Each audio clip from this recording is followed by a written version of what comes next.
Hi, I'm Judith Germain, the Maverick Leadership Expert, and this is the Mavericks of Mass Creation, which is a series of unscripted conversations between myself and creativity activator David Chislett. We believe mavericks and creativity combine to make an irresistible force for change, a change that is sorely needed in a world that is developing faster than at any time in our history. With these videos, it is our desire to share our knowledge about maverick leadership and creativity with you to help make this world a better place. So, in today's chat, we will be discussing creativity is not art. Over to you, David. What does that mean?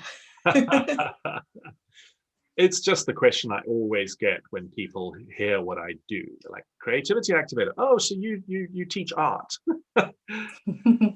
No, people. So why is creativity not art?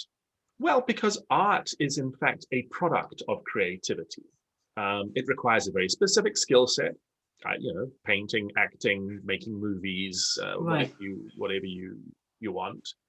But art doesn't describe the intellectual process of conceptualization. Like, what is your art artifact going to be? That's got nothing to do with being a really good painter or a really good actor. It's got everything to do with what happens up here in your head.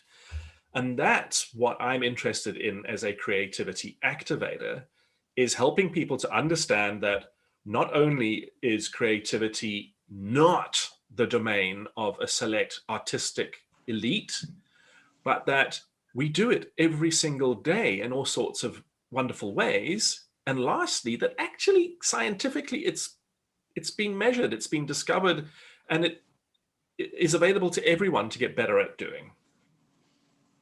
Okay, so from what I understand from what you're saying, there's two parts then. There's the thought process beforehand, the strategic element, and then there's the actual doing. So whilst there could be creativity that people can see in the art form, that's not describing the thought process that created that art form. It's quite difficult to slice and dice it, actually, when you put it like that. But yeah, the execution depends on your skills level. Right. So, I could have come up with this amazing idea of representing the face of a woman from three different points of view on a flat piece of paper, and nobody would have called it cubism and paid millions of euros for a copy of that painting. But Right. when Picasso did it, he was already a highly skilled painter who was totally capable of rendering, totally realistic paintings. And he had done that up until that point. So when he came up with that idea, he created this notion of representing multiple viewpoints in one flat plane. That's what's so groundbreaking about cubism.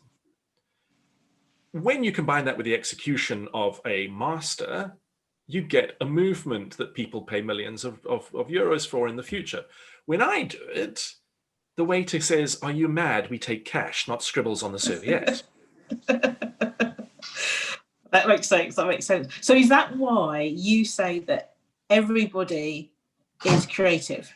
Because it's not related to whether you can draw? Correct. When you're at home and that door that's banging in the background is really annoying you and the handle's loose and you're like, damn it, I can't find a screwdriver, you just grab the butter knife from your piece of toast that you just spread and you tighten the screws. You've just been creative. You've just taken an object which is not designed to do that task and you've bent it that way. You've gone, there's enough things in common that I can extrapolate the form of this object to the purpose I need it for, and you just do it. That's a creative act. But it doesn't take a massive skill set, so no one's awfully impressed with you, and therefore it doesn't make the news. That makes sense. So I've always thought that creativity is something that people do for fun. So when I thought about myself, I'm thinking maybe I'm not being creative because I'm quite serious in what I'm doing. Yeah. That's a common one as well, because I think it's so hard to separate creativity from play, which of course is fun. And when you watch little Yeah. children, we say, oh, look how creative they are, that imagination, imaginary friends, and this total fantasy world. That's creative, right? And it's like, Yeah. yes. But again, it has another name, play. In other words, it's a product of creativity, not to be mistaken with the process. So when you're at work, what you're doing effectively is, as a knowledge expert in a particular area, you are pulling on a deep silo of expert knowledge, of experience, of resources that other people don't have. And then the other people are bringing their unique situation to you, and you're being able to join the dots, to extrapolate, to project from your general experience of the world to their experience, bringing your specialist silo. And so you're coming up with solutions, and they're going like, what the hell? How do you do this? And you're going, yeah, that's what I do every day. And it's because you do it every day, because you've got such a deep well of knowledge, you essentially have a giant backpack of dots that nobody else has. Your creative capacity enables you to then join those dots to the dots the other people have brought you, creating a solution, solving a problem, innovating a product or a process. You name it, that is also creativity in action. It's really interesting because it makes me realise that we've got it wrong.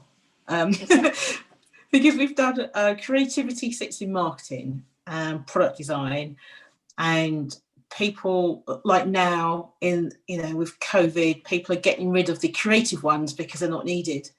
When everybody needs creativity because they can't work. That's what you're saying, isn't it? Look at the world we live in. It's dominated by technology. What's the buzzword in technology? Innovation. What's the process that underpins innovation? Creativity, creative thinking skills. So by ditching the creatives, well, let's be careful here. What do they mean? Are they ditching the art department? Or are they ditching the people who can truly think creatively to solve problems? That's a good question, because the ones that are producing the product stays, isn't it? And the one that's conceptualized it goes. But that's not going to work, is it? Not when something needs to be innovated. No, because creativity is a holistic construct. You can't, in the 1960s already, a psychological researcher called Mel Rhodes came up with the idea that it's impossible to just give a straightforward linear definition of creativity itself. And he came up with the 4 Ps framework for creativity, which is creativity is made up of creative people, creative products, creative processes, and the creative press, which, environment doesn't start with a P, so he used another word, but that's what he means. So if you don't have an environment where people are allowed to think creatively, which means experimentation, failing, breaking the rules, not doing it the same way we've always done it, and so on and so on. And you allow them to change the processes, the way that we are doing what we are doing, they will end up changing the products. But you've got to start off with someone, a person, who has high creative thinking skills. So what happens when people start to unilaterally slash bits off companies in order to save money? They're missing the point that it's all connected. Yeah. And you can't just trim one of the legs of the 4P framework off. You've got, if you need to rationalize, you've basically got to put the whole thing on diet and lose an equal percentage on all 4 legs of the framework. You can't just throw out the art department or the innovation farm. You've got to keep it all. And that's also why innovation factories and innovation teams almost inevitably don't come up with stuff that actually ends up on the product line, because they're in isolation. They're not part of the environment. They're not part of the culture. They're separate. There's always resistance to them. It's very hard to integrate when you're working in a silo environment and you need to innovate or be creative. So do you think organisations should do more to bring people together so that you don't have this isolated R&D department? Yes, absolutely. And I don't mean more open plan offices, because that's also proven to be extremely bad for creative thinking, because there's just too much distraction. You require the ability to isolate yourself off and go inward in order to think creatively. But, you know, diversity is such a buzzword in business.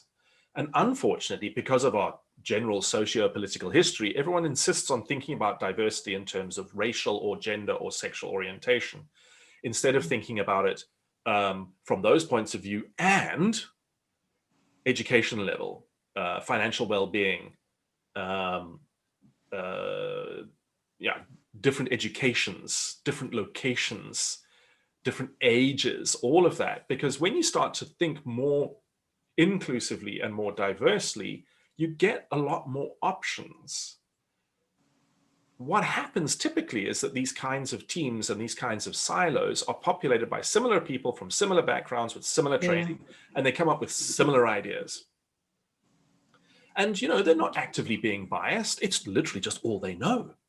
When you put a room full of people together with very different backgrounds, everyone throws their widgets on the floor. And from that, because we have pattern recognition engines, we together will come up with something that is way more inclusive without even trying, without even being all PC and like wonderful liberal people. It'll just happen because that's how our brains function. That makes a lot of sense. So people go away to learn art, don't you? You know, you learn art in school and whatever. But I don't recall being taught how to be creative. No. So when you do art at school, you are taught a skill set. The rest is up to you. It's just kind of expected, which, you know, makes sense because according to me, we all are inherently creative beings. So in fact, we can do it. But I've met a lot of people who are highly technically trained, either as classical musicians or fine artists, but their work is staggeringly unoriginal. And because all of their training has centered on skills, they're too scared to step out of the box of that skill set. So effectively, all they're doing is creating wonderful copies of everything that's gone before. And that's why what Picasso did was so important. He took that skill set and he went, come on, we can do something else with this. And that's what you need. You need people who are brave enough to do that. And people will only be brave enough to do that when they know you're not going to lynch them afterwards. And that's where company culture comes into it. So what's the environment that you need for creativity in everybody? Well, you need to have the right community of people around. So you need to have someone who's there who knows a lot. You need to have people there who don't all agree with each other, because then you just get one-dimensional answers. You need to have an ongoing source of inspiration that's pushing you. And you need to have someone there who's going out into the world and telling everyone how wonderful you are and what you're doing is. But on a physical, practical level, you don't want to be in a cubicle farm. You want to be able to have a picture on the wall next to you with a stupid quote that makes you laugh. You need to have a space where you can stand up from your workstation and go and not think about work, because the research proves that's when the ideas come. You need to have someone who's not holding you to a clock every second of every day, because creative thinking doesn't keep a clock. It's quite a big mind shift away from the industrial age micromanagement techniques you see in still a lot of big companies. Yes, that makes sense. So how do you keep creativity going in a world of Zoom? Well, just to be able to do this has required a degree of creativity, right? So, I mean, first of all, you have to accept that change is required, and then you try a few things out and you step into it and you learn, you experiment, you fail. This is another common misconception, that limitations will limit creativity. That doesn't explain why people in poverty invent remarkable shortcuts and life hacks and things in order to deal with their situation. In actual fact, limitations quite often are a massive spur to creativity. So, yeah, I don't see this as a problem. Zoom. Okay. Because I was just wondering, with everybody being back-to-back meetings in front of a computer screen. So I know that I'm not very creative typing, but as soon as you put a pencil in my hand or a pen in my hand, I start drawing everything. Yeah. Well, there's a function on this thing called whiteboard where you can do that. Right? You just got to have the guts to experiment with it so that when you do it, you don't feel like a complete moron. That is very, very true. I use my iPad Pro for that. That makes sense. So you see, this is why I say creativity isn't art. There's so much more going on here. It's kind of insulting to refer to creativity as art. Yes, because when you think like that, you're boxing it off and you're saying it's not important for everybody to do it.